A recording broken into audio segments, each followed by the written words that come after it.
Kale abatulaba neera tukomyewo nze DJ Senior B Dad Mix Wizard ndine mukulu Alex wano once again abalaba episode eri olwokuna luli mwebale nnyo okunyumirwa era tukomyewo n'endala yine genda kuba interesting tugenda kuba 360 all around buli muntu genda kukwatawo mu mbeera ya ddala amaanyi mangi ddala Alex sanso kulaba weewaawo DJ Senior B TV fasa biri bitya okutwaliza awamu ensi twaliza awamu simbi Katonda akuumye weewaawo abalimi omanyi bagamba wagwe kuba wagwa sooli obalumalayo awagwe kuba wagwa sooli kitegeeza nti oye n'omulimi oba omuyiribi azana togwamu maanyi embeera y'obudde yeeyo gye tulina mu ggwanga weewaawo biki ebitambula eyo bitambula okusinziira gye kiri nti gy'oli si gyendi ffe waffe Katonda akyakuumye kirungi tulabira ddala omwaka gudduka speed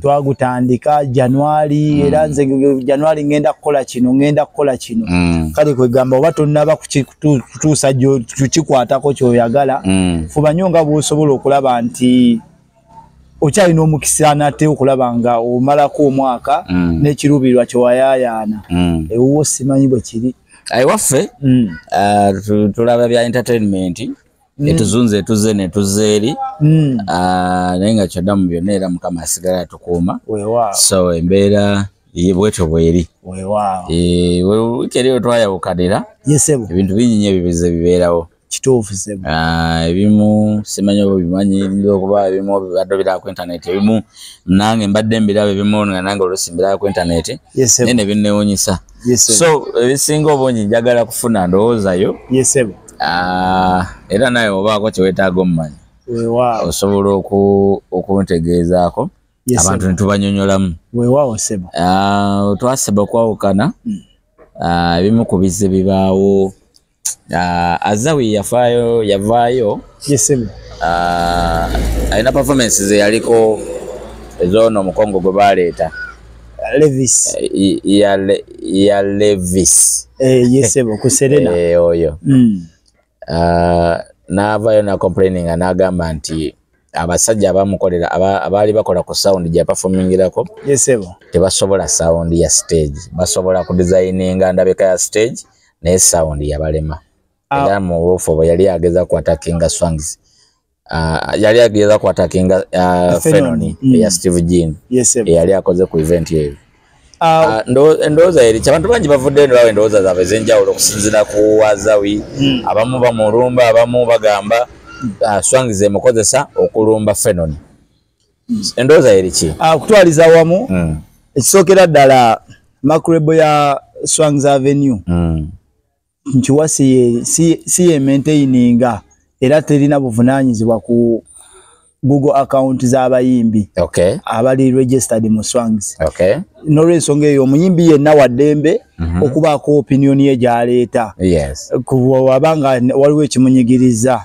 naye si wa credit Azawi olw'ensonga eri emu Azawi we yajja ku kivulo ekyo n'aperforminga okuvayo n'asuwinga Phenoni nti tebyekola tebitegeera Azawi kyokola wakyogera mu bukyamu ekisookera ddala ekivulo ekyo Azawi tewakola rehearsals wajja n'oyimba ku stage kwennyini kubeerako stage manager Phenoni etwala eweze emyaka egiwera 2 mu entertainment industry esobodde okubira abantu nga Burna Boy ekubidde abantu nga Diamond Platinum ekubidde abantu nga Boyz II Men abali nominated mu Grammy ekubidde abantu nga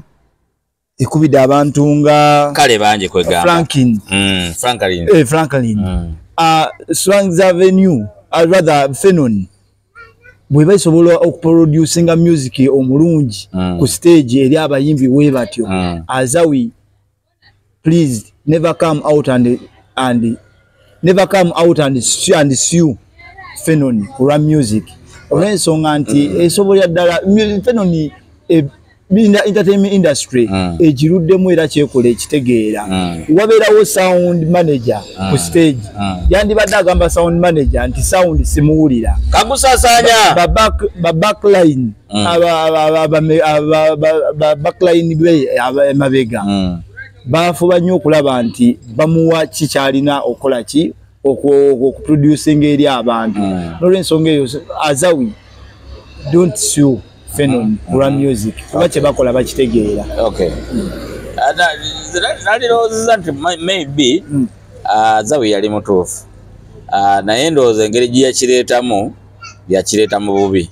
Ezo era zibeeramu nnyo era zibaamu nnyo mu bivulo ebyo bya performance naddala ebintu nga biri technical nnyo. Olaba tubeera bubeezi wano nga tulaba TV presenter n'agenda on air nga mike teyogera, oba tubeera bubeezi awo nga tulaba TV ne bakubobulanga ate mike ya presenter nesigalayo ne tulira bibanyumya mu studio. So ezo era zisobola obaawo biyinza okuba ebima tebyali bifo. Kankubulye senior B osobola okujja ku studio nga example gyowadde nga presenter nga console line tagimanyi naye Phenon ebbanga lyemaze mu industry era lwaki Azawi yavaayo n'asuwinga music n'asuwinga Phenon nti byekola tebitegeera ku stage. Yali alina communicating na sound manager ku stage okulaba nga amuwa sound okulaba nga evaayo. Ekisookera ddala tokoze rehearsal oze okuyimba abantu balaba muziki bagulya basanyufu mu audience kati yali alina byayisaawo bibye. Azawi kikijuzi namulaba nga ayogera ku byenguzi kati ate yaza asuubinze era ojja kuddamu okulaba nga asuubinga n'ekintu ekirala. Omuntu alina oluddembe okuwaayo endowooza ku kintu ky'aba alabye naye ate tokoze rehearsal eno entertainment. Abantu waliwo makrebo gy'osobola ovaayo n'osuubinga ng'olaba etandika butandisi byekola olaba yeegatta bwegasi okugeza nja kuwaayo ekyokulabirako. Waliwo abayimbi abaleeta Flona oba code base waliwo abaleeta Flona bagiyita Sierra K Planet webale nnyo code base mu nsonyiwe Sierra K Planet bwe yajja mu entertainment nga kyezokola nga tekitegeera kati abo bantu we bato suwinga abo naye nga si Phenon. Nkuwadde n'example z'abayimbi baze ekolera mu industry entertainment. So Azawi please go low. Okay. Yes sir. Kale era mu bufuwe bumu. Yes sir. Mbine bivulo ebiyindayinda Gravity ayina ekivulu ndowooza ku lunaku lwe lumu ne Mickey Wine. Yes sir. Gravity yali akola drives awo ng'agenda ku press conference ye ng'ayita mu town. Yes sir. Polisi nemukwata. Polisi we yamukwata bannamawulire ne bavaayo okwogerako naye. Yes sir. Mwawulikiramu statement ng'agamba nti kwolwo olunaku abayimbi bonna bataddeko ebivulu yeka yagenda ofuna abantu. Kati noba munnamawulire yamubuuza nti Mickey Wine taafune n'amugamba ne bamubuuza ate Mickey Wine n'agamba nti oyo tajja kufuna. Endowooza eri kiku ekyo? Na DJ Senior B obulamu bw'ensi eno Katonda bwe yali atonda omuntu yatonda Adamu ye yasooka. Okay. Obadde okimanyi Katonda teyatuwa Adamu teyamuwa mmeeza wabula yamulaga emmeeza nga eyitibwa mu egira mu muti. Obadde okimanyi Senior B? Katonda we yali atuwa ekitabo teyatuwa kitabo wabula yateekawo omuti guveemu ekitabo. Kyentegeeza mu kino kiikino bw'ovaayo n'olwanagana ne munno olw'okuba akukiisa ekivvulu mu entertainment si ky'oba oyagala wabula yeyo ensi gy'oba otaddewo. Kati Gravity ye Katonda okuvaayo okugamba nti tajja funa bantu. Ayinza okuba akoze okunoonyereza kwe ng'omuyimbi n'ogamba nti ebimbi byamaze ng'akola ebivulu asobola okuba ng'asobola okumanya omuyimbi anaafuna n'ataafune. Senior B okuyimba mu entertainment industry n'abatulaba ffenna abatulaba n'abatuwuliriza mu entertainment industry nkugambye nti Katonda yawa Adamu omuti Adamu n'afuna endowooza ye n'akolamu emmeeza oba entebe. Okuyimba kwa leero Gravity walaze nnyo obujega n'okutya okugenda ku cricket oval okukola ekivvulu ako kabadde kabadi okugamba nti poliisi yakutte ako kabadi Senior B lwaki kabadi sigwe gusoose Gravity okuba cricket over eyo gigendamu. Cricket over togiyita kafo nti nno tugenze tulinako kifo kinene ekimanyi tukayita akafo nti tulinako we tugenze titugenza kukolerawo ekivulu oba mugenze mu kabaala. Cricket over si kabaala, kiri kifo kinene. Kati oba olina okukola kyonna ekisoboka okulabanga ojuza abantu oba ofuna abantu. So Gravity music w'omulina yeeyogerera. Wakozesezza obujega bw'amaanyi nnyo okuteekawo akabadi nti poliisi ekutte ogenda kukola press conference. Gravity protocol zonna ne accessibility zonna ozimanyi. Omuntu zalina okukola nga agenda okukuba ekivulu ku cricket over. Tugambe oli mupya mu industry Gravity wazze jjo. So kati okuvayo no era wakoze obujega bw'amaanyi nnyo okutya music w'omulina Gravity music omulina kati olw'okuba omwana akukiisa ekivulu ekya Mick Wine ali ku Jazz Pier. Uganda erimu abantu miliyoni 45. Ojja funa ababo n'oli afuna ababe, but don't dare a person kuvayo mugamba tajja funa bantu. Naye ku Gravity ne Mick Wine ani mukulu oba ogenza n'ogamba omwana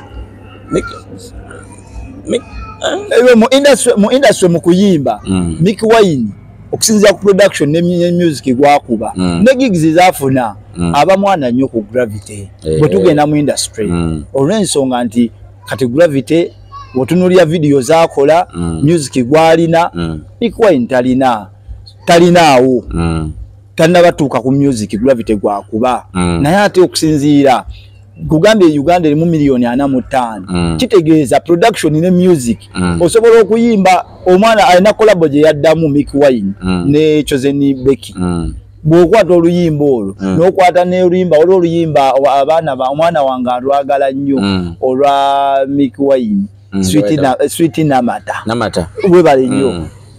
So obako n'abantu bwe booyimbira era Mick Wine togwamu maanyi olw'okuba oli yakudde yalinze ojja funa abantu era genda mu maaso ku Jazz Pier n'ebifo bya njawulo nnyo. Oli ali ku Cricket over ali ku Jinja Road ono ali eno Munyonyo. So kintu kya njawulo nnyo okulaba nti ki ojja funa abantu. Yes sir. Kale awo wennyini twali tulaba wano tusagala olinda babayitewo.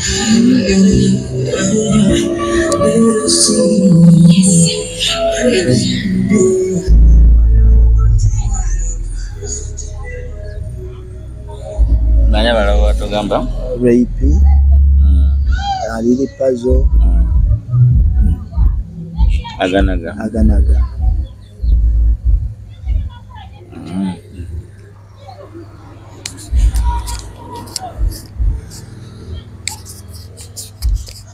Okay. Ekyo kitegerekese bulungi neera mu bufu obulala era mu mawulire agabaddewo okuva twayawukana. Waliwo olutalo olugenda mu maaso lwesitana bategeera bulungi simanyi oba olina kyolumanyiko oba Rape alwadagana ne kasala ninkusaasira oba kiri kiti ekintu ekyo olina kyokimanyiko tubuulireko. Mukama wange abatuwuliriza kambategeeze industry yenna agwa mu mukwano n'omuntu kasito fuba nnyo kano kabagezi bokka tomulisanga mukwano tomulisanga mukyalawo oba omwami wo ku social media kibi nnyo kintu kikyamu nnyo okugeza Rape wabba omusajja ku mukyala yamabbakwani mukyala ali eyo omukyala te yavaayo awo n'ayogera omusajja ali mufumbo abasajja obudde bw'ekiro nga tunyweddemu kubanywa waliwo kye bayita libido okwambuka kabagezi bokka waliwo libido wootuukira nga oli mu kyoyooyo ekyagala okubeera n'omuntu mu bintu by'omukwano so waliwo voice notes ezajjanga ne ziyitingana nga owulira Rape ani Bindeeba yakwanako ku mukyala wa Sserugga Catherine Kusaasira emabega kati mwajja mukwana byamaze ne bivaayo mukuvaayo kitegeeza Catherine Kusaasira nkusaba weewumuze oli mukyala mufumbo baawo mpuli asoma na bwalooya tewe anisharuga Sharuga asoma bwalooya ana kuolezani it was production badde nsabe yo tukireke story for another day ate tunagenda ku the rise and the fall of Eagles production ate yo story nayo ya another day nayo njirina ane asoma kutukusaba mchala Seruga weewumuze wafulumiza voice note nga binde bakwana simanyi kikyo isaawo bamwa wapanze kabadi femu nerinyo lirina live binde bandi Madam Rape be in a successful marriage tibo bakaboka bwenkuwa sikuzaako ngalo start so gamba tino binde ani Rape naye ya musajja je yamojja yali mufumbo baya inayo mukazi iyo mulekede bubakati Rape nkusabe ekintu kimu tuula fumba weewumuze yagala omwami wo nga bolaba kati nga bolaba gundi Akram bwe yayagala yali mukyala kyono mukyala w'omugenzi nga bolaba we yakkakana n'agwa mu mukwano kati saga Akram gye yayitamu nga agenze afunye omukyala musimanya mukyala ali amukutte agenda mukozesa byayita ku social media bamubijjukira so nkusaba Madam Catherine Kusaasira eyo tokivuga ng'okiza side eyo lelo like an envelope leka bali baagalane mu mukwano gwabwe ebyayita bwe bali bakwana nkusaba tobizza ate ne mwami binde bankusaba bobo lowooza ku kigambo mukwano obaka buno mbukuwa lowooza ku Rape okakane ebintu by'okutega ekibatu patia si kintu kirungi neera we utwaya ukanira nga ku social media kubalukako obandu ite lutalo nenze sulaba nga lutalo wakati wa Khalifa Aganaga ne King Saha tolaba nga lutalo mbadde sirulaba omuliro gubumbujja bwe guti guli wansi bwe omanyi tanuulu oba ekya tanuulu omuliro guba wansi luva ku lutalo olutalo kwe luva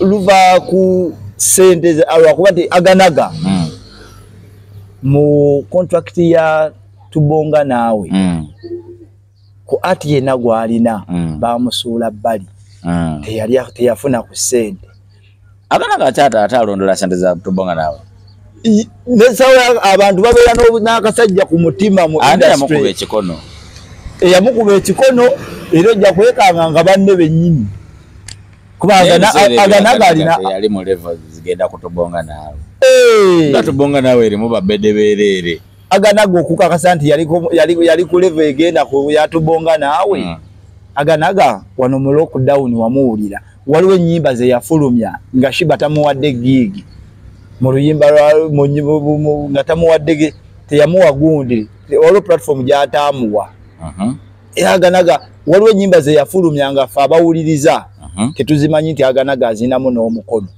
so Aganaga mu under the ground yaliwo gigi yatubonga naawe Aganaga bwatuuka yakola show wankulukuku we twayawukanira bwe yakola show ekyamazima Aganaga weewaawo nakolabye nga weekaza naleka video ke wata thank you my people neofuna ne gigi wasasula ne TV yasasula Sanyuka Uncut Kalakata ajje yeebaza abantu Sanyuka ng'ekolera abantu Sanyuka ekolera abantu naye muganda ng'omugaati nga gwayise producer agamba tomonyegemu Aganaga yafuna abantu naye abantu be yafuna si beebo abamala wankulukuku teyajjula wuuyo yali yeesimbe nawo nga ajja kuba MP teyafuna adde ne ballot paper yabikomya mu bigambo so Aganaga action speak than words kozesa ebikolwa ekivulu era nze ate wegenderezanga neba naye mwagala ki omusajja ng'ebintu yabikola senior bi wegenderezanga nnyo wegenderezanga nnyo ng'omuyimbi avudde mu kivulu najja n'akola najja n'akolayo commission nga yeebaza omuntu wegenderezanga nnyo senior bi lwaki olw'ensonga yiino ekivulu kiba kimusaze aganagawo kivulu kyo wakigendamu ng'ogenze for business naye tewafuna abantu be wafuna si be wali ogwanidde ofuna ewantu waliwo okulidde ewantu wali ne studio yo badman character so ekyamazima tewafuna abantu so okujja n'alumba King Saha aganaga for real mukujja n'olumba King Saha sigwa ogwanidde okulumba King Saha olw'ensonga wali omuyitirako okwekaza olw'okuba nti ekivulu kyakola kikyakusala era newe wajja olina TV station gye wagendako n'ogamba azeeyo sente zatubonga naawe really kyali kyetaagisa so kitegeeza olina akasajjako ku mutima bakuba ebikono tewafuna ku sente zatubonga naawe kati okozesa gigi ezo aganaga nkusaba ekintu kimu ddayo mu studio yimba ate omulina ennyimbo zirina ennungi nno ddala naye mu kwepimapimamuuko wali ewaka wootenda waba waalemye aganaga ddayo mu studio yimba odde otukuba omuziki ogutegeerekeka okay wow era mu bibadde biyitangana era wiiki twayawukanira yes Eddie Kenzo yavayo nakola press conference endala actually yabikoba yayogerera ku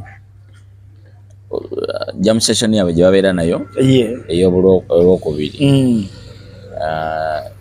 n'ayogera ebigambo we yagambira nti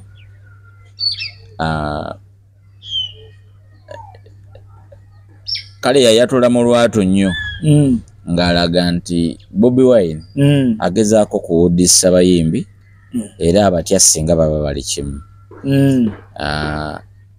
ayagala babeere nga bali mu nkwawukana yasigale nga w'amaanyi ate Eddie ng'agamba nti bw'aba nga Bobi Wine abagaana omeetinga gavumenti ate nga gavumenti mu reality yerina authority alirizinga ebibaluma abayimbi bonna lwaki tayagala ba meeting gavumenti mukyo nti gavumenti ye President Museveni ebyo bijjawo bitonga onasiko mugwo nasikazeno endowooza yebeera ki okutwaliza awamu genda kutegeeza essaawa zino eno kati advisor wa entertainment wamu ne culture ye Eddie Kenzo Eddie Kenzo era awo nyini yavaayo n'ayogera n'agamba kati musajja wa gavumenti eno eriko etutwala mu buyinza na mutima kati gwoba osuubira ki era obujja kumanyirawo Eddie Kenzo buli kyagenda okuba agenda kwogera ekintu ekitakola ki ekitasuulira gavumenti ekitagiyisa bubi ekisookera ddala Eddie Kenzo nze okusinga okulowooza ne ku mulabewo nze mbadde nkusaba tandika butandisi kukola tukusaba ekintu kimu abayimbi banno bayambe baleetere copyright law giyise tutwala empapula ogirwanirire naye bona otandika ate okukuba tugenda kubeera mu ebyo ate nekyewunyisa nno gw'olumba principle ye takuddamu era ne weeyagezaako okuddamu Bobi Wine yasemba okwogera ku bintu bya copyright law oba ku bintu by'abayimbi we twali mu kuziika Katolo Bwama taddanga yakita yakibalekera mu kiwande mu kigayegaye n'olw'ensonga eyo Eddie Kenzo ekyokulowooza nti Bobi Wine ayagala okuyita abayimbi abagatte wamu nti ate babaawukanyeemu yayitewo ekyo nedda ssebo ekyo ndowooza yonkyamu Eddie Kenzo lwaki olw'ensonga nti abayimbi bano nabo beetegeerera basobola okwawula ekirungi n'ekibi ku mmeeza kati gwe ojja baagazisa gavumenti era bajja bawangayo bu transport refund babatwale wajja General Salim Sale bafuneyo bwe bafunye bugiigi so ugenda okukakana ngera tebayambiddwa mu content waabwe gwe bateekamu nnyo ne ssente okulaba nga ayitimuka. So Edikenzo nze kusaba ekintu kimu bino ebintu tobiteekamu bya bufuzi bugenda yamba abayimbi banoonyeze copyright law. Buli muyimbi ne wabanga afudde abe nga asobola okuganyula mu kiki mu content we. Yes. Olowooza singa nabalese obanga akoze ku nsonga ezirimu abayimbi kino engeri kinazaawo enkolagana yaabwe ne Bobi Wine. Ekisookera ddala Bobi Wine muyimbi. Kenzo wateeka ettafaali mu kuyamba abayimbi.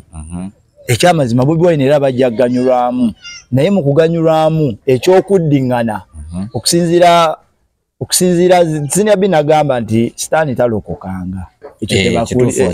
Ekyo tebakulimba. Tewali nkolagana egenda kugatta Bobi Wine na Edikenzo mu lujjudde. Tewali era tegenda kubeerawo mpaka olw'ensonga nti kati Edikenzo yatulagirako yatulaga nti saidi eri yagezaako beekubako tebamuwa budde. So nga ate ye kye yali ayisaawo yagwako ko nabo era n'ennyimba weeziri zaafuluma eziraga nti ali weeri. Kumbe in actual sense yali saidi zeeno.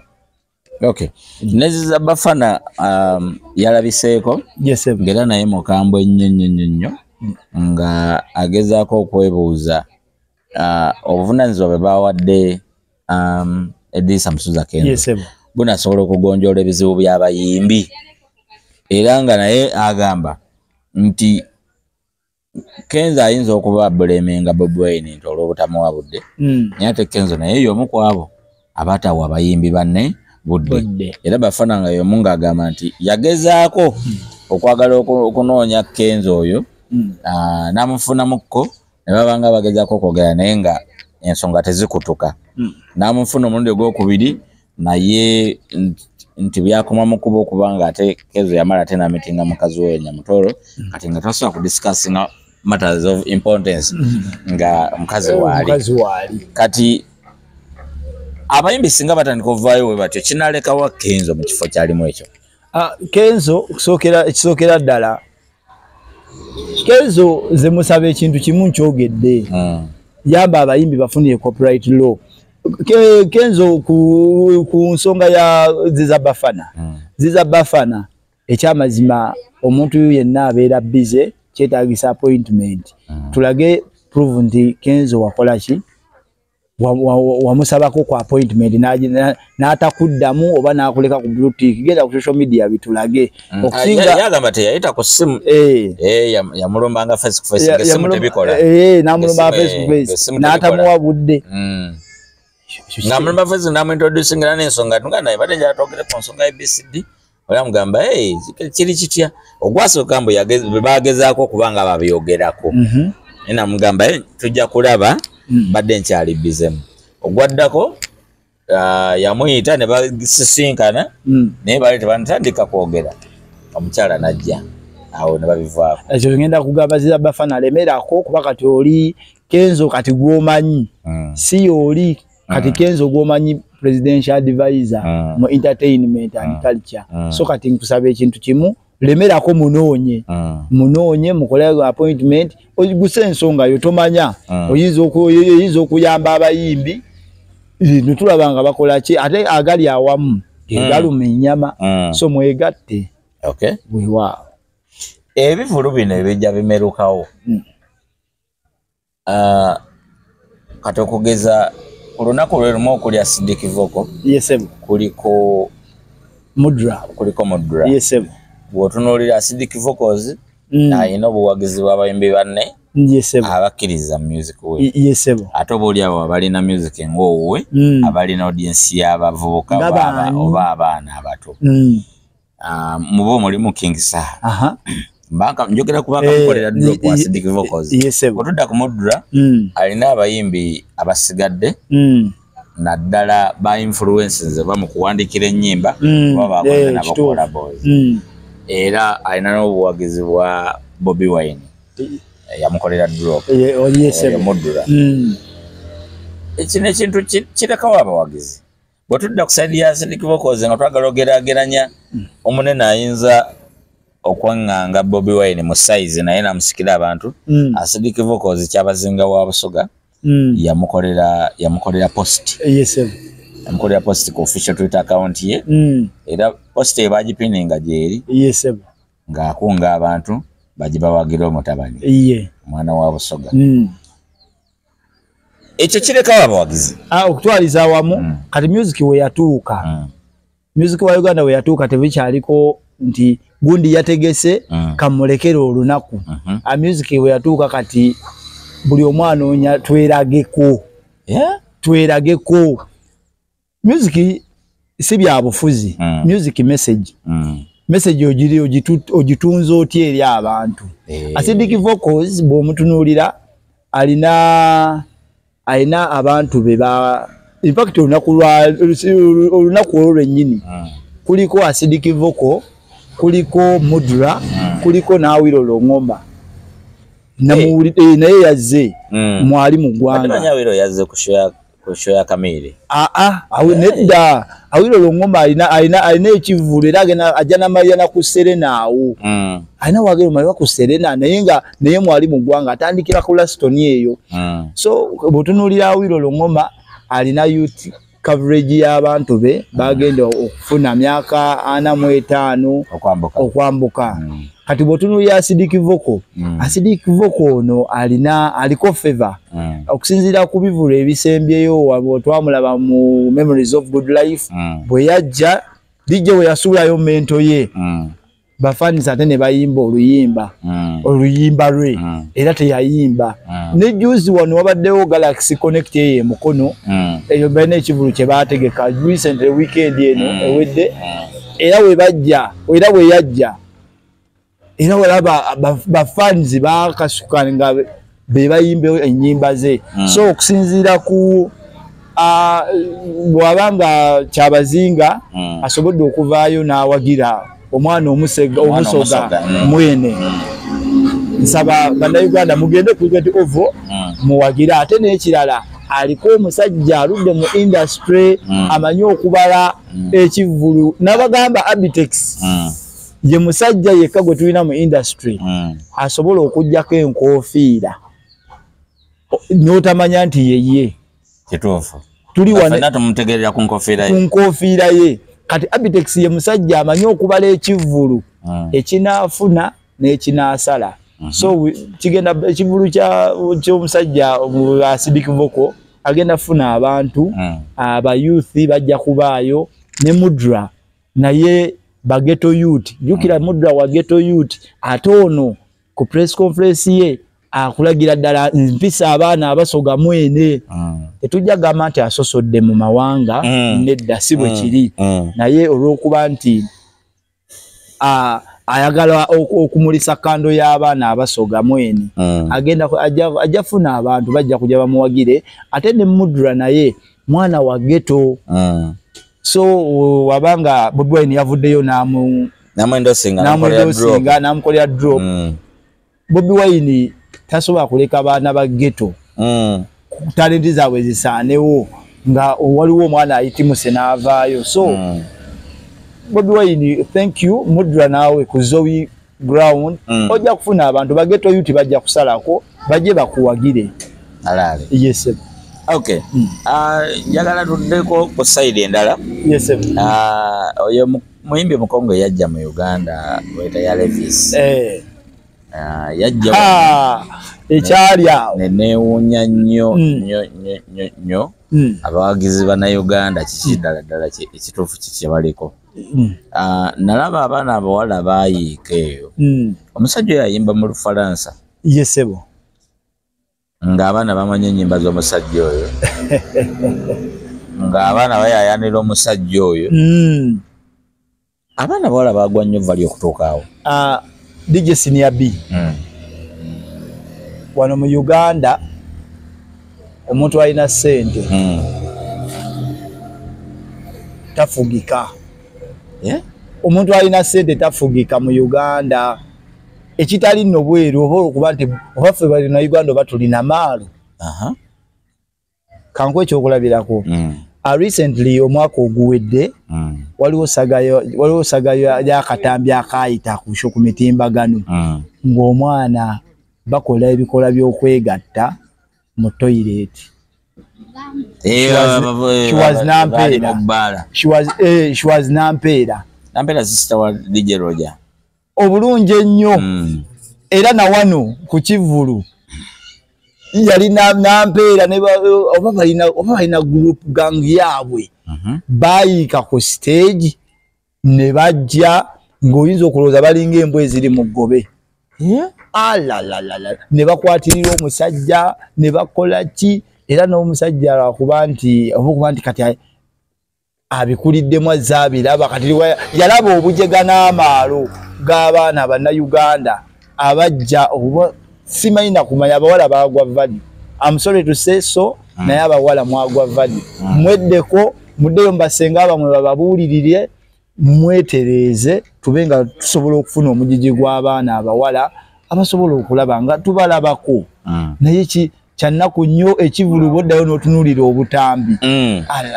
Dressing code weewaawo yali yeetaagisa naye the way how you approach to the guest omuntu azze okubayimbira it was not necessarily si kyekyandibadde kigwana.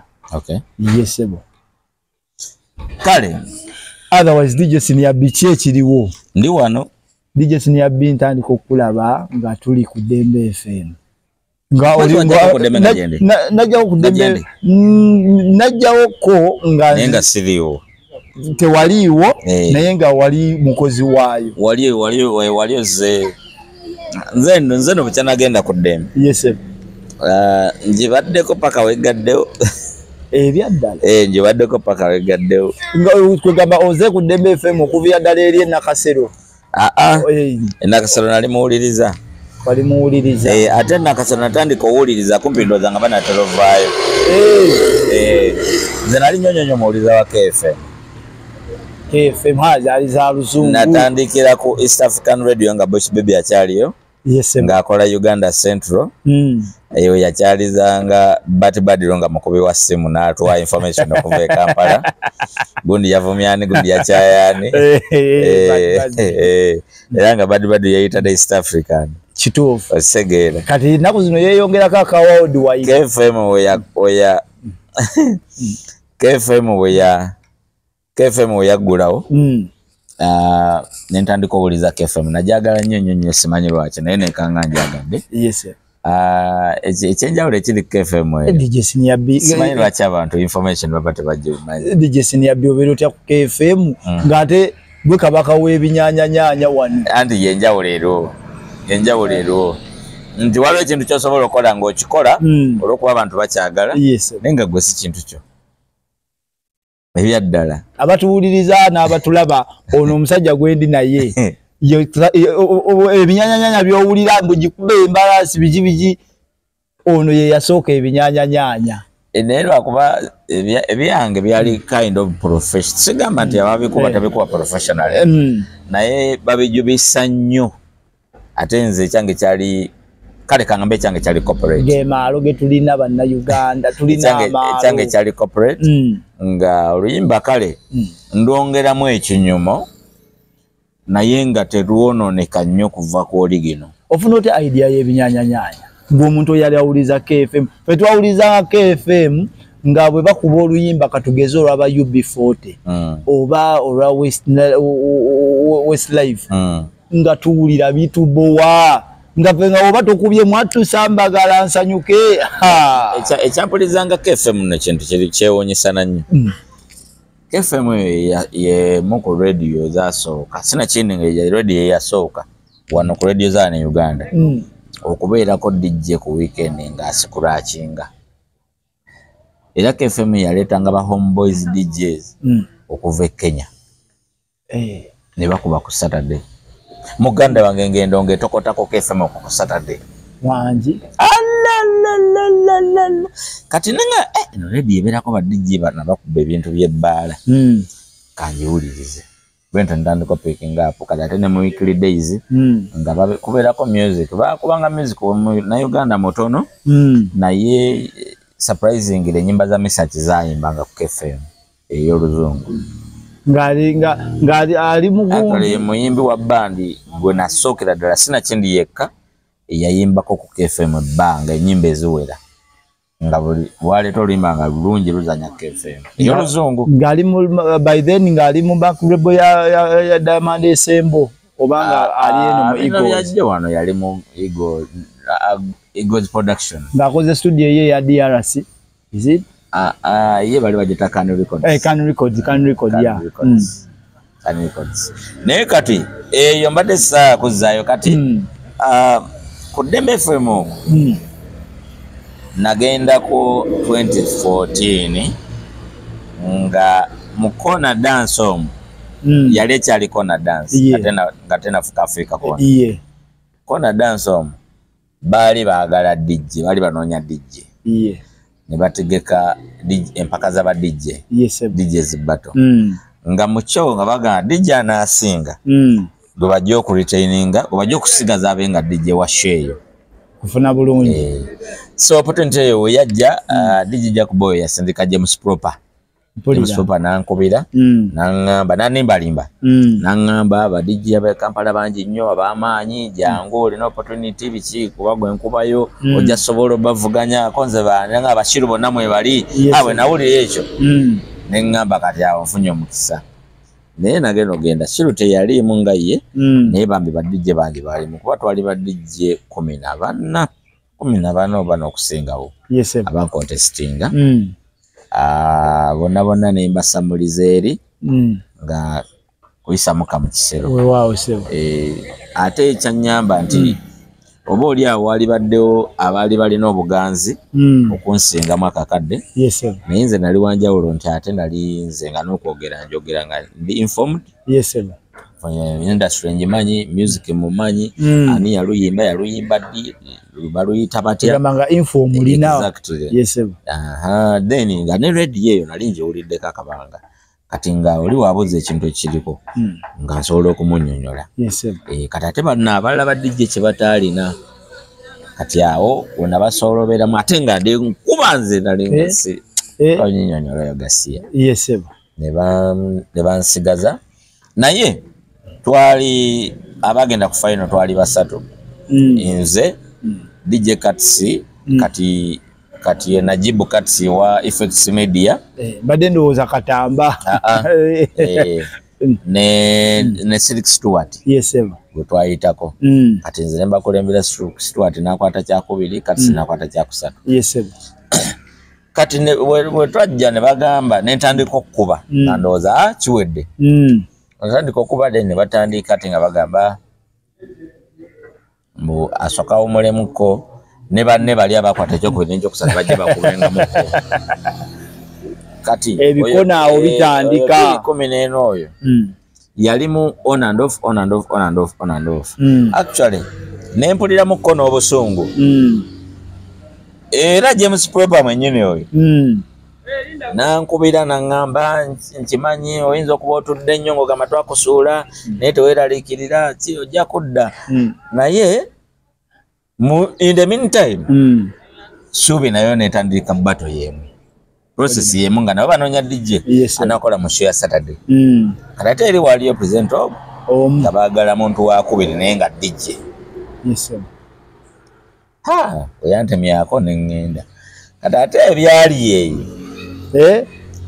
kuba ye lwenagenda olwasookera ddala bwe ruti nakuba ne DJ gwe baali baleese omukulu yali oba yali PD oba yali CEO ebiseera ebyo n'akuba essimu mu studio n'agamba ezo empaka muzisazeemu oyo siniya byasigalewo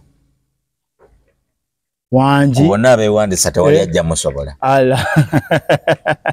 kwali kuyisa muka mu kisero ku mulundi gwawe gwasookera ddala okugendayo kuba nti nze nagenda ne pace inali zijje ku webale nnyo nga shebera fast olina okwogera music omumanyi nga mukuba speed nga te nkuba music mwennyini wawe olinawo sort of idea omusajja empaka ne bazisazaamu kati nenzirayo nga nenze tandika kukola ngenda okuddayo okutandika okukola ngao nangamba nti Saturday esoose ng'ogyeko eri eya bato. Yes sebo.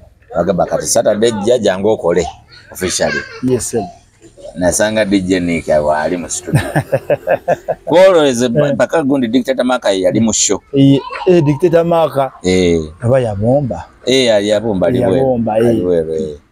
Yali mu show. Nanjagala nnyo nagamba bulijjo neetaga muntu nga ggwe.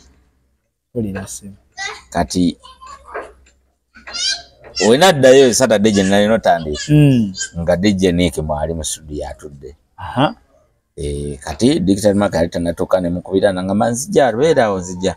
We yajja ne mugamba kiri kita nangamba omanyi obuzibu obuli okonza anti nno Nick oyo yali akola share mabega wali. Yes sebo. Naye yali ku leave. Alalala. Nange nalabiddawo ng'akomyewo. Alalala. Kati ate DJ. Jikuvuna bulungi. Kati simanyi kyetugenda kukola. Kati twogeramu ne Nick nangamba nadde manyi bakugambye. Omukulu namugamba nangamba komawo okole. Nangamba tewali gwogenda kukola naye kati kitegeeza. Tewali nteekateeka. Webale nnyo ne babanga bakuwadde gundi bakuwadde stop over ready neyaka. Naye kakati politics gwe tomumanyi. Kati olwo nalwo luba lugero lulala. Nze nja kubuulira kazabira. Kati nenzirayo waka nentuula. Naye nga mpuliriza nnyo nga mpuliriza kiri ku ddembe mpuliriza kiri ku suwe tomanya omusajja ayinza okugamba jangu okole ki jangu ocape. Webale nnyo. Mpuliriza eno. Kati Jacob oyo yali atandise okukola ebyo ebivulu ebya Africa Corner Dance end of year. Kati ekivulu kye ne kituuka. Kati mu kubalaabalamu olwo tuyingira 2015. Yes sebo.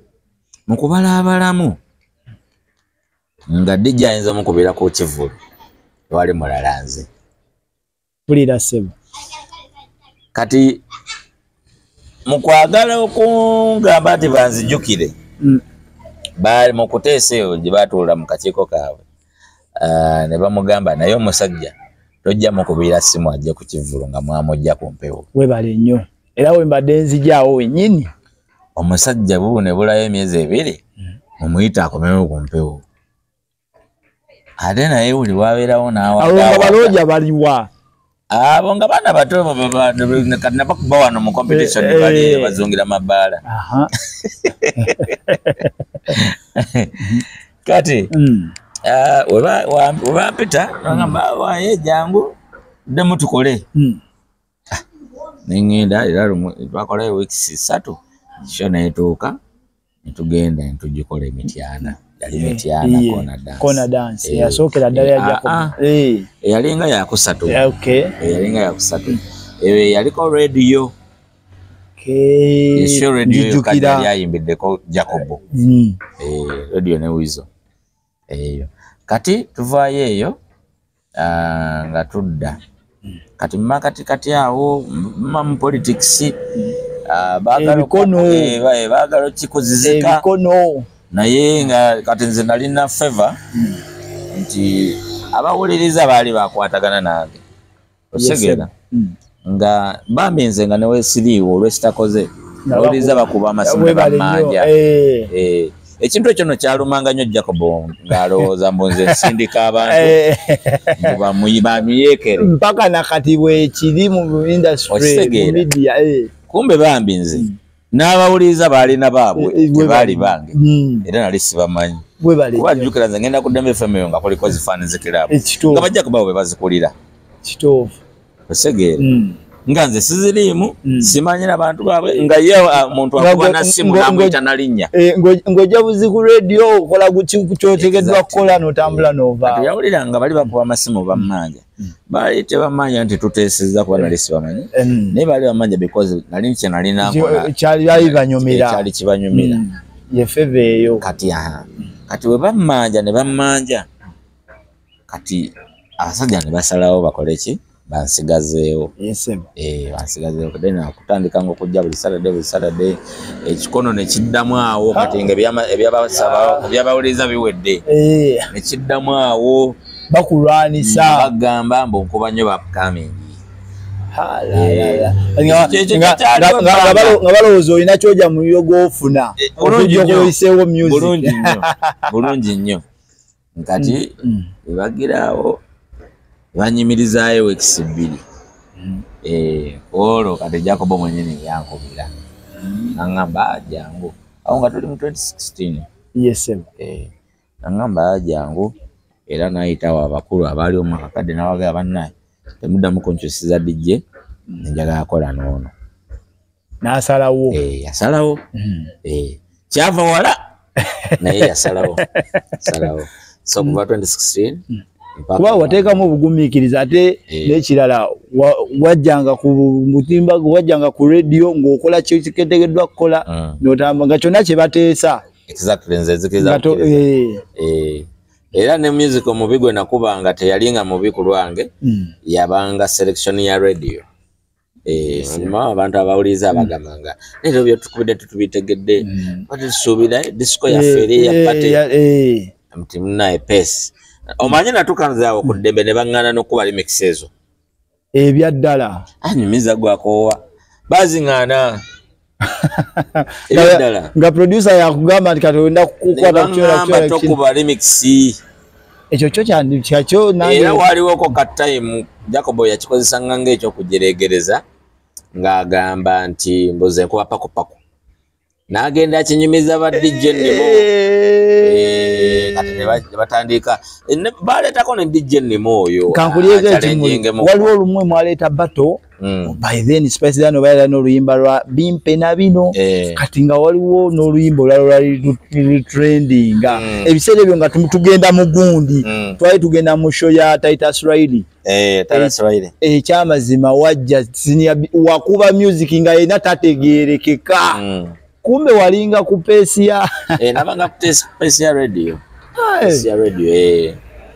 ate n'ekirala nti oba oli awo nammwe abawuliriza kiyinza okuba nga test ya radio gye bawadde nnungi naye nammwe nga kwolwo mulina ebizibu byammwe nga temubitegera mwagala ndongo ndala nnyo ebawe muudu ndala ate nga ffe tulemedde mu bya radio kubanga twalina nga ogoberera omukululo gwa radio nti radio eweereza muntu bw'ati kati omuntu bw'ati ayagala music ki faawe twayitanga oba oyo omuntu byayagala oba si byayagala era ne bino nze binajjanga mabaala ne bagamba bannayenze music gwe nkuba mabaala mulala abantu music gwe bakubirako enduulu mulala nga bagamba oyo wabbaala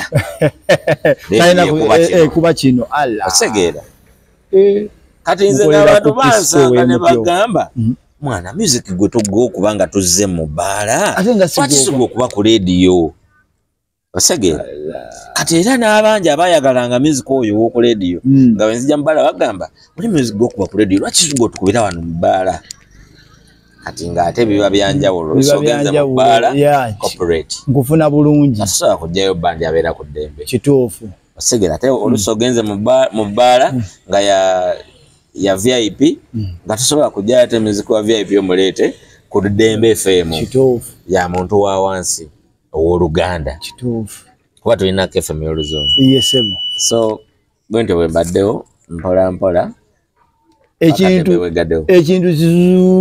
kijja speed Dembe ate genda eggalawo out of the blue batugamba emyezi 3 radio egenda kudda bw'oyita kati mu downtown ne mu uptown emmotoka eya buyonjo n'emmotoka taxi bonna radio batuninze egyo Dembe FM ekutte wansi eri ku peak waggulu mu kintu kya entertainment ekuba music tekuli programu yadde tusubire abawuliriza bafune esubiri ya radio okudda radio ejja kuddako no mu program zaabwe zinadda radio ejja kuddako kubanga wano mu Uganda twaludde okulaba radio ng'ekuba music ye kapaka kituufu era erina okuddako wakiri neteekako amawulire oba sports oba programu yonna original programming yaabwe nedda tukisuubira nti nga wegambye nti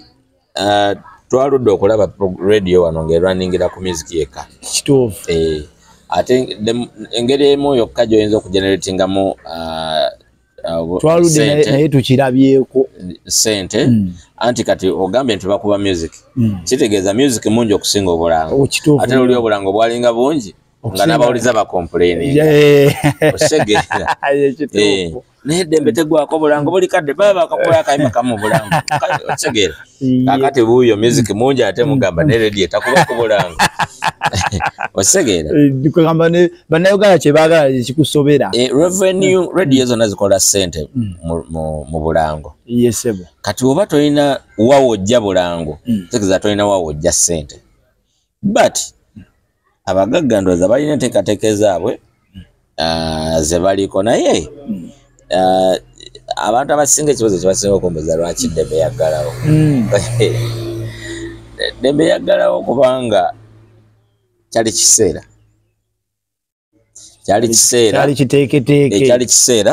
newankubadde ekiseera ekyo kyali forced tekyali kiteeketeeke kyali forced kugamba nammwe kyabagwako obugwi nga kibwatukira abamu ku ffe twali tukisuubira kati nga nze yali akola olunaku olumu mu wiiki nali nsuubira nnyo essaawa yonna okusanga nga baŋŋamba Saturday jja todda ekyo nali kisuubira omanyi bagamba ab'amaanyi si be bawangula entalo abagezigezi si be bafuna emmere kati bw'ogamba nti kyali kiseera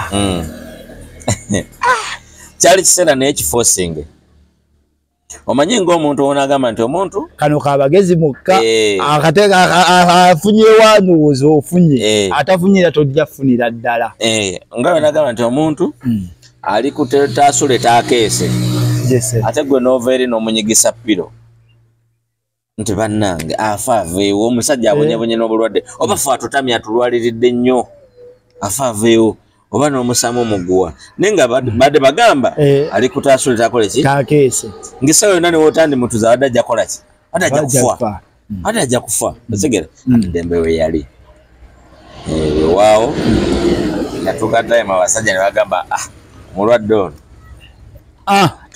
tumunyige yakolamu olupiira olwa oxygen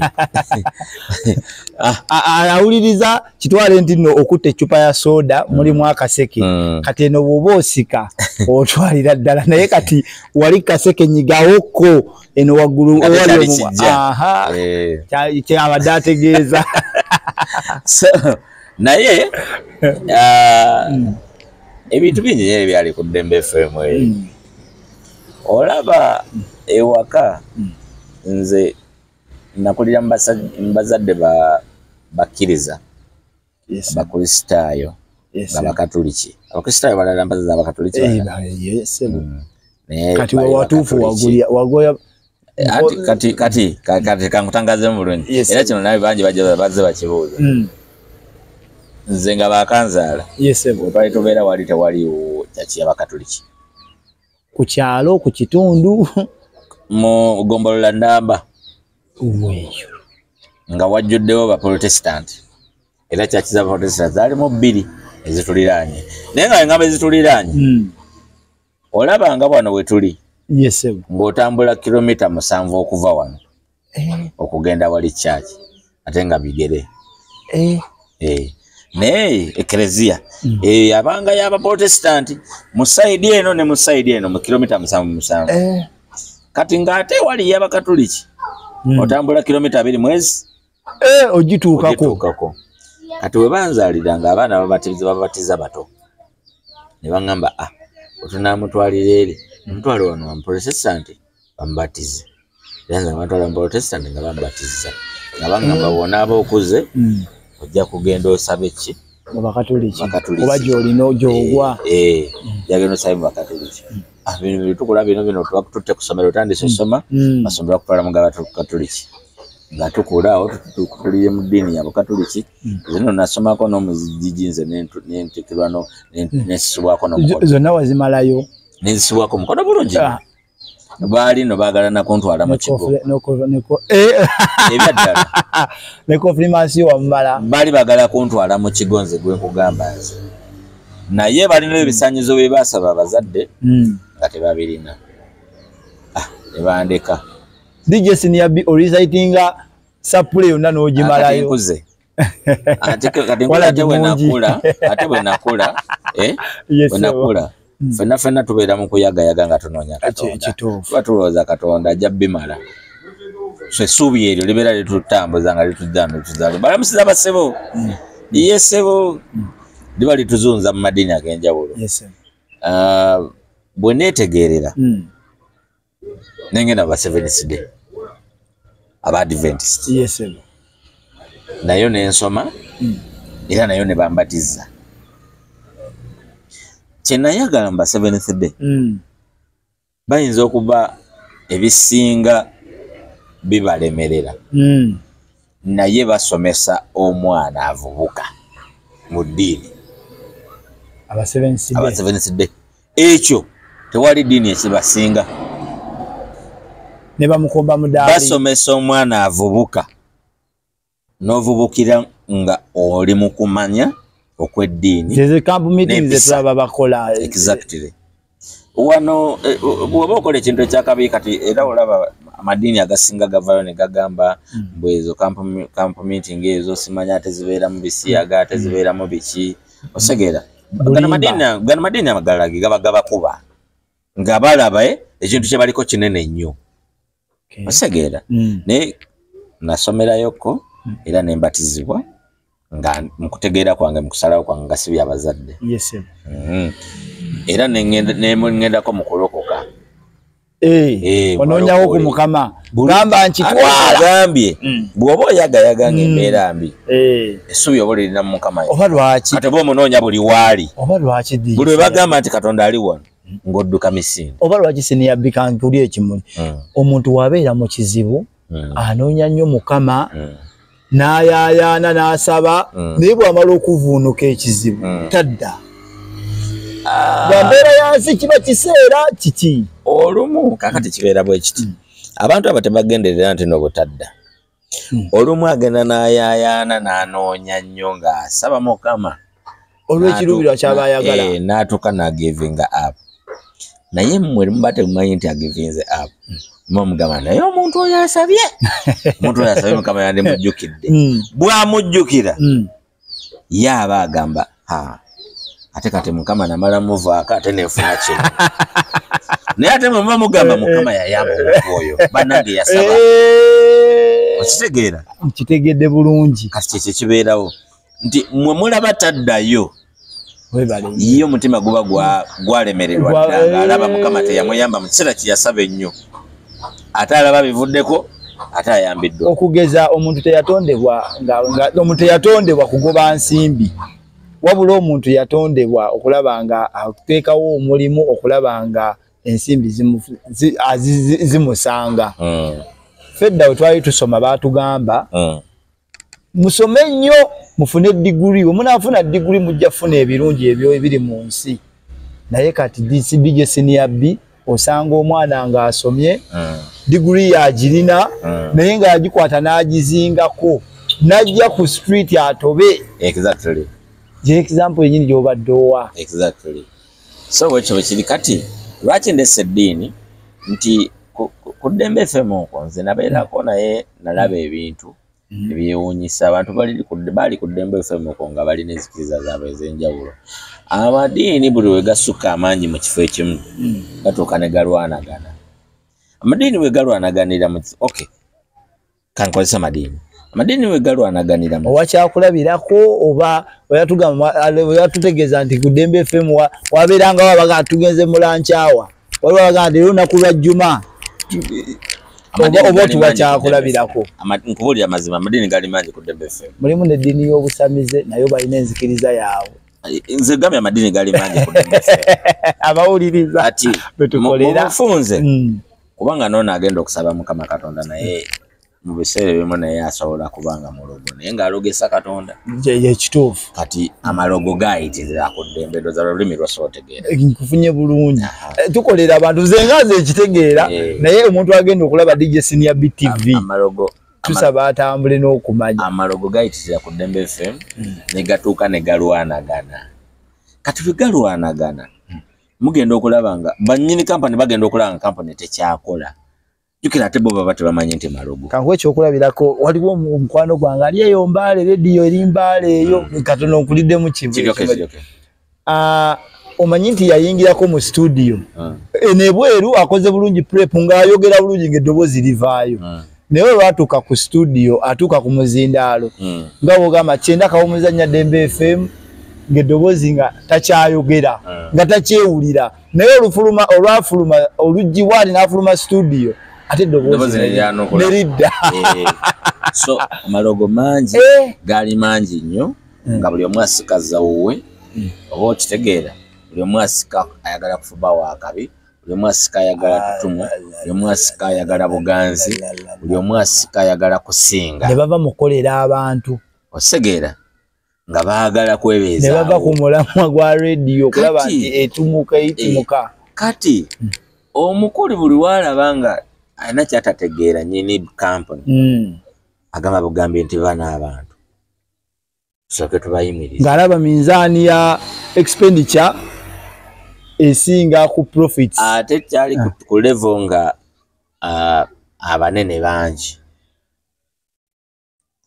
nga tosobola gobako omu n'olekawo omu kufuna oli abajja buuza kyenkoze kyengobeza tewali yali akikozeka omulala kaliko nga bangi bajjudde nakutege nze babe n'abaziro nabe mu ngalo kaliko first exactly tukategedde bulungi deno zajja n'agamba kati obutagobaako omu ate tudde mu questions n'abawagizi lwatu attacking bonna tubayimirize radio tugi refreshing ejja ku reviving mpola mpola osegedde oba oli awo banaddamu ne bayita abakozi abakadde oba oli awo nedda oba oli awo ye abakadde tewandigambye tewandigambye abaaliwo kuba abakadde nga bantondo nga abakadde ngamba abaali bagikozeeko ebbanga abaali bagikozeeko ebbanga bagamba nti gundi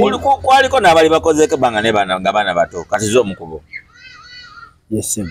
nze nagenda ogenda ku Dembe FM okwo nga bapresenta bonna benasangako nga bonna baluddeko nga nali fine tokigeza mbale manyoga agenda ogenda ku Dembe FM nga oli wa myaka bwegi bonna bapresenta bonna baaliko nga nze nali fine already era nemba nga nfunye omukisa okukolako n'abantu be nali mpuliriza obuwuliriza osegeera yes so ebyo byaliwo then n'ekirala bapresenta baali bafuuse abanene nga tugambe ngambe nti oba suggestion bwejjanga evudde mu bakulu tebannange mu myezi gino esatu tetukoze ssente n'omusala gujja kudireyinga tubadde tuteesa abakozi muli banene tubalaba ne ku social media zammwe mulina abawagizi bangi bale twagala mugendeko mu field mwongere otunda radio n'abakasitoma abalina bizinesi batuleetere oba mugende munoonye abalina saloni abalina ki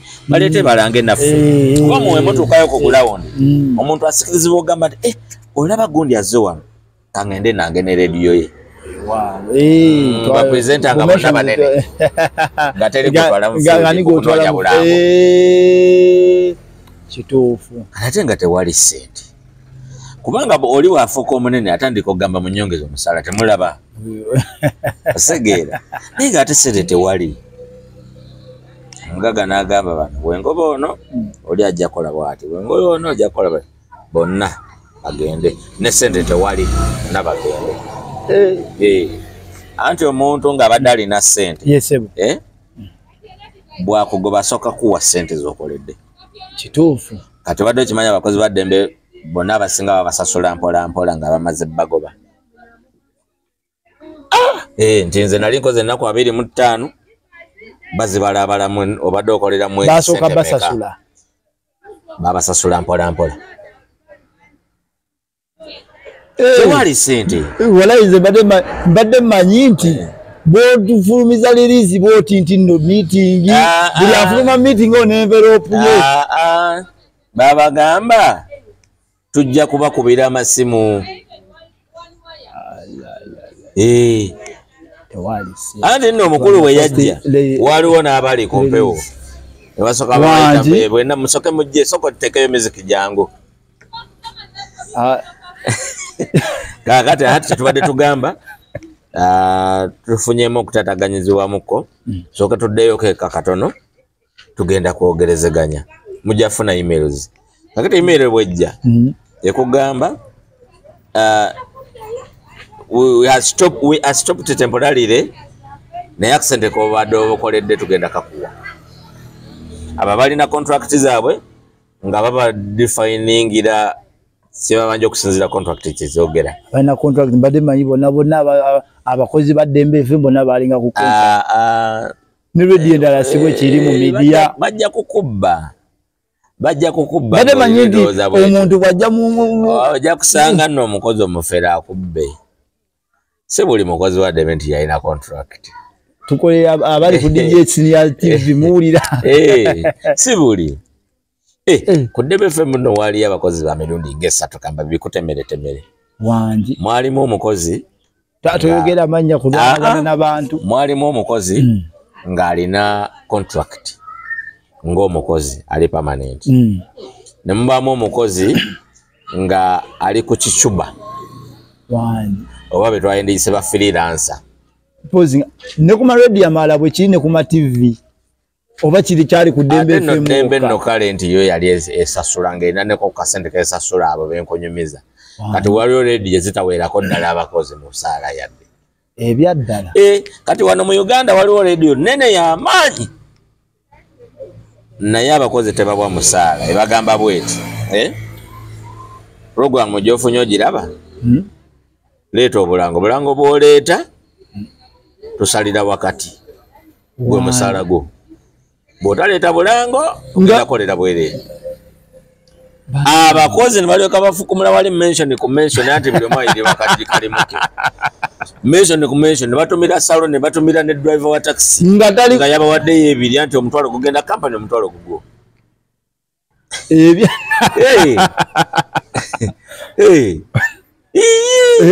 kasi nkugambye Dembe FM no yali esasulako nembadde gamba waliko abakozi type ezo akuliko omukozi wa contract wetwandise permanent bali batono nnyo akuliko abakozi aba freelancer nga abanga ali ku ssuubi nti bajja muwa contract nti bajja muwa kankole nnyo omulimu kangwagale tulibo olwo abo baali bangi mukko then waba abakozi nga bo baali nga bagenyi nga kampuni bamanyi nga bagenyi nga si bakozi nenga bamanyi nti bakozi baali era nga wajja mu kikiba sayininga mu kitabo ky'aba visitors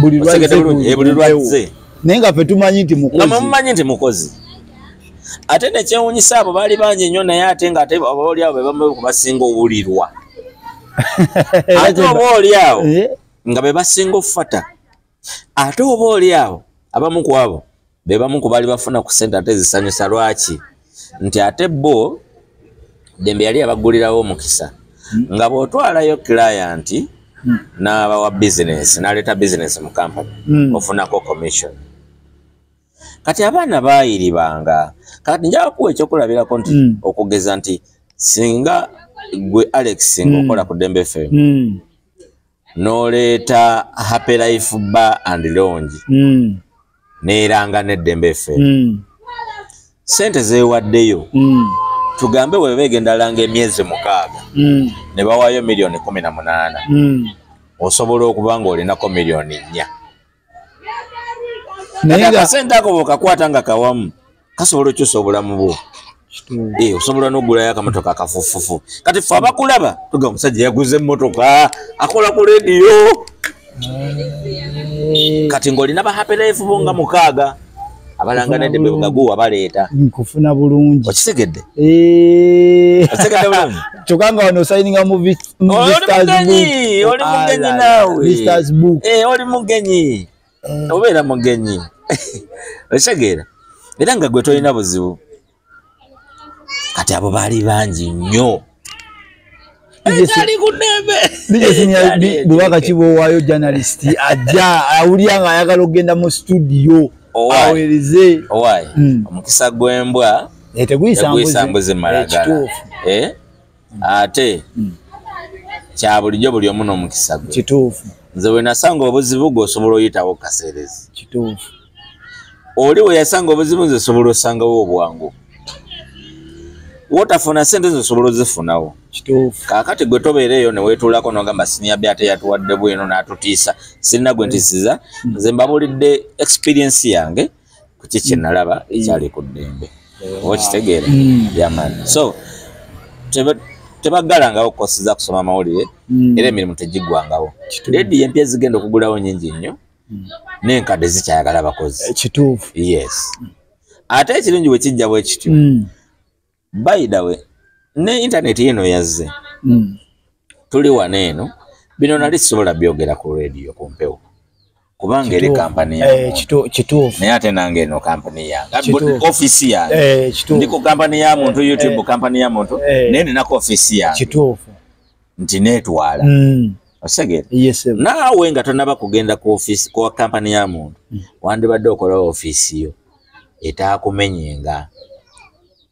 Buli oba n'obuvumu ng'olinako wojja akasente. Eri ne oba tofunayo osobola ogikozesa nga address. Nga bw'ogendayo bugenzi kugamba nti ne gundi abeera waawo. Osegere. N'abo bangi nnyo abaliyo eyo. Nga tafuna yadde 10 naye ng'ajjawo n'alipresentinga. Osegere. Yaman. Ate nga mwe muba muwulira omuntu oyo nga muwagala nnyo. Segera bulungi. Kufuna bulungi. First of all waliyo amateeka kati okukozayo ku ddembe katono nnyo. Waliyo amateeka nga tokkirizibwa kujja ssente ku muyimbi nti ogenda muzanyira nnyimba. Ebyo bintu bikyaliwo.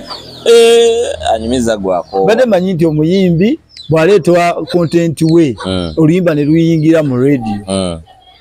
Lema UPRS yebikolako ebyo. Anti kyembadde ngamba nti omuyimbi ayinza okujja nagamba njagala akayimba kange okampisizeemu nga yakatwala eri ne bakasula mu kisero. Okitegeera? Nga yakatwala eri mu ofiisi ne bakasula mu kisero nga PDR batekasaana. Naye nga ate gwe DJ bw'okawulira ng'osobola omuyisaamu eddakiika emu tekusala mu mix y'essaawa ebbiri. DJ Senior Bill wenanga omuyimbi ogwo wakubiranga ennyimba simple yaddawa. Simple nasemba okumanya nga avuga Uber nesemba okumanya nga agenzeko e Dubai era nga ali mu kuvuga motoka Dubai. Yabomba.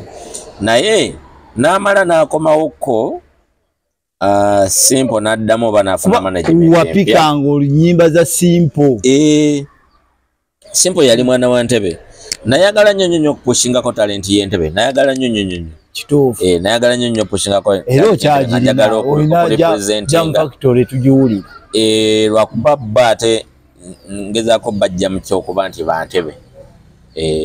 Kubanga abayimbi ababeera mu Ntebe balina eyo comfort zone gye babeeramu ne beegayalirira. So namupushinga ngoyo Simple 256 nga One Love. Twalina akalagane ne management eyaliwo mwaka akaseera naye baatuuka nga omupiira gwabise bagupika nnyo kati nze nensigalako gentleman's agreement nti mwana weeka. Ekituufu. Nenkolako kyenakolako natuuka nga njagala music omupya nga tewali music. Muyimbi nga takyamuka ndowooza nga wegaye nti omupiira nga gwabise. N'anoonya ekyokukola. Yanoonya ekyokukola yagenda mu Uber. Ndowooza yafuna connection n'agenda Dubai. Naye yakomawokko omwaka ogwo ogwedde abaddeko n'ennyimba 2. Naye naye nanyo bazindeetere nga tebazireeta ne strategies kye baaliko oba baafunamu kasajja simanyi. So nga tekyekyo. Naye nga Alex nze nno emboozi gye nnina olugendo lwange olwa media mpanvu nnyo. Abalaba DJ Senior BTV. Fe we tuli tujja bawanga info. Kituufu. Okusinziira mu industry entertainment waba weyimiridde. Yaman. Tetugenda baweeza. Naye tukusaba subscribe. Banange tubebaza video zo muziraba nga muli bangi ku high peak naye subscription yaffe ekyali wansi. Tubasaba bw'olaba isimu ya mukwano gwo ng'alinako data tuyambe tuwe kagigi era naye mulage alabe asobola okuba nga adanoonya kyolaba ng'atamanyi wakisanga so najja ate ku kyano n'anyumirwa nnyo ate ng'emboozi eno ejja kuba ejjanga buli kadde emboozi ez'enjawulo eziriko ez'amakulu ezisomesa yaman kale mwebale nnyo big up on yourself salute